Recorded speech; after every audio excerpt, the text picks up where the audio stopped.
আজ আবারও একটা নতুন রেসিপি নিয়ে চলে এলাম, নিরামিষ থোড়ের মুড়িঘণ্ট। তার জন্য প্রথমে এখানে থোড়গুলোকে সামান্য লবণ দিয়ে খুব ভালো করে সিদ্ধ করে তুলে নিতে হবে।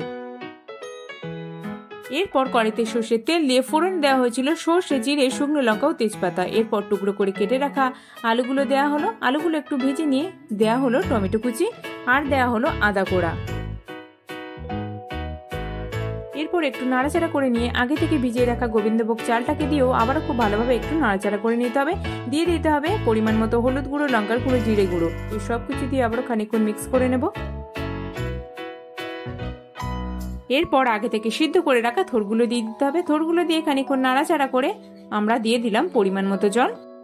এরপর ঢাকনা দিয়ে খানিকক্ষণ সিদ্ধ হয়ে গেলে দিয়ে দিতে হবে পরিমাণ মতো চিনি ও ঘি। ব্যাস, আমাদের নিরামিষ থোড়ের মুড়িঘণ্ট একদম তৈরি। কেমন লাগলো কমেন্টে জানিও। ভালো লাগলে আমাদের চ্যানেলটিতে সাবস্ক্রাইব করে দিও।